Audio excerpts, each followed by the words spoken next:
we'll see what happens when I get back to LA, but I don't want to be married anymore, period. I don't have time for this. This is not love. And I'm done.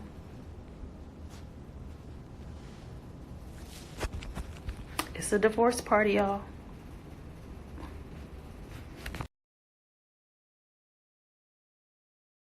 Okay.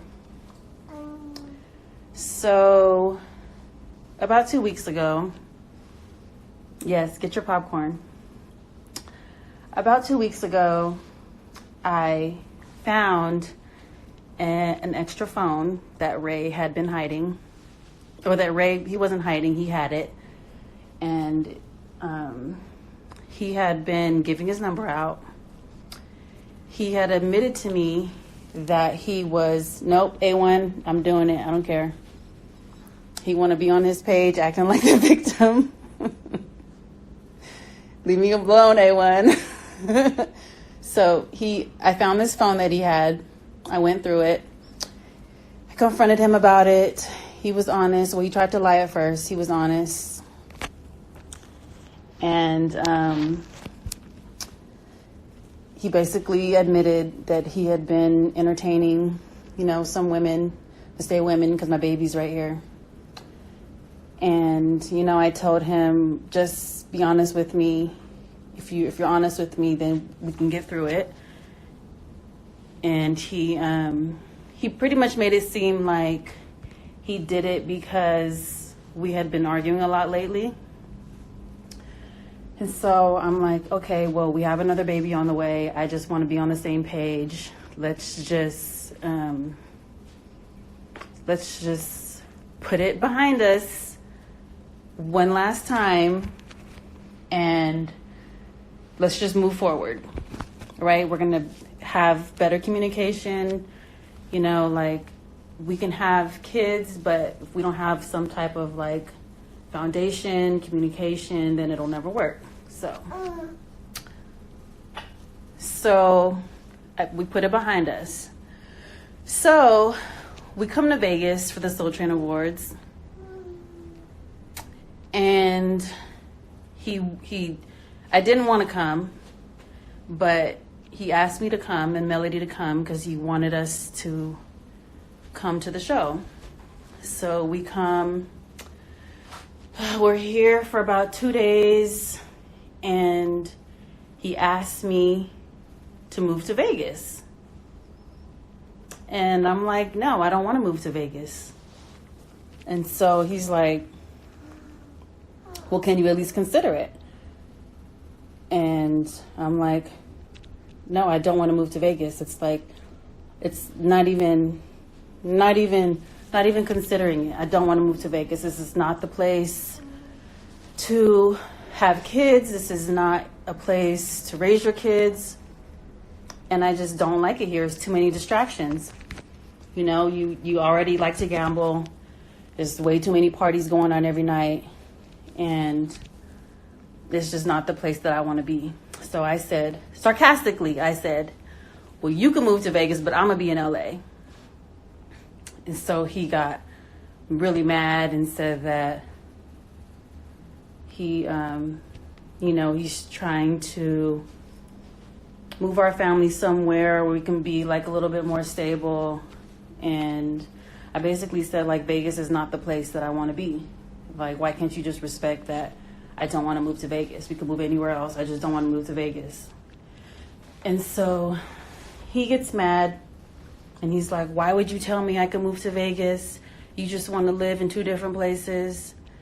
And I'm like, I'm not really serious. I'm not really saying, yeah, babe, move to Vegas and I'm going to be in LA. We can live in two different places. I'm being sarcastic. So I took it as him just trying to find any reason to leave.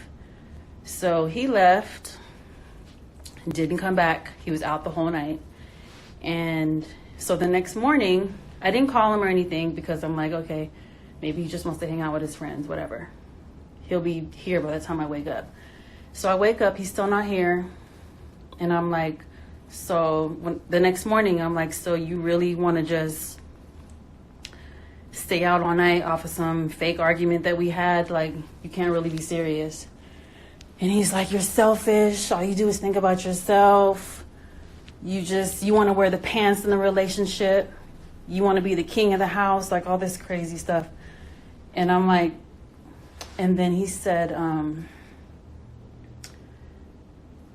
what made me mad is because every time we get into an argument, he starts talking about or alluding to like getting a divorce or saying, as long as I get to see my kids, it's like, why do you got to take it there?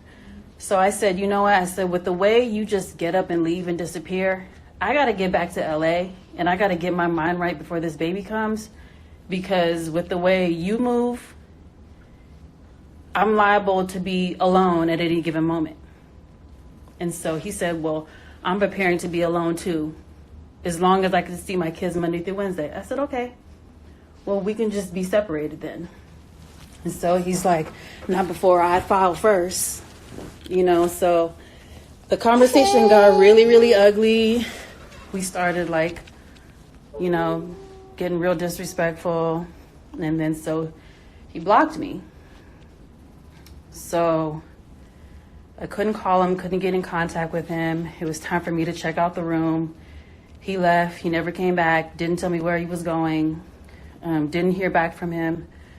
So I had to check out the next day, and we ended up checking out of the hotel because it was time to check out. And then I ended up checking into another hotel.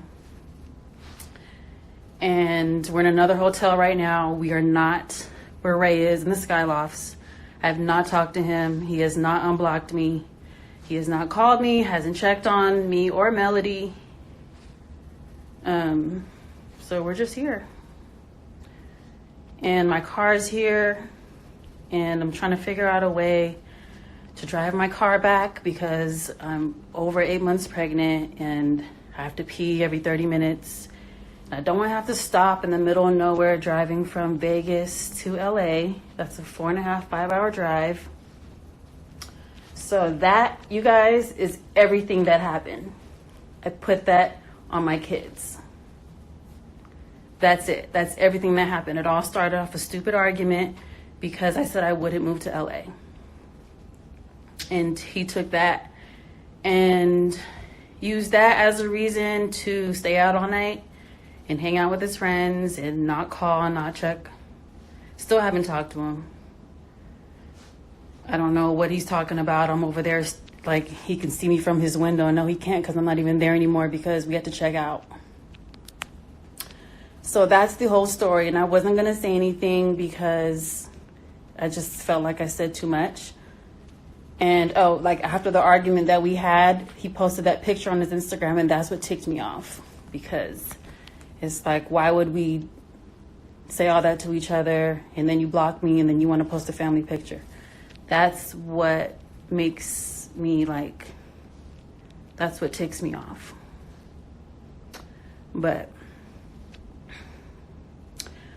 we'll see what happens when I get back to LA, but I don't want to be married anymore, period.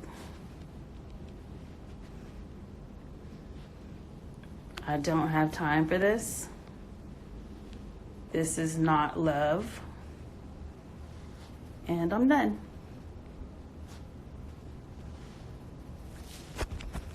It's a divorce party, y'all.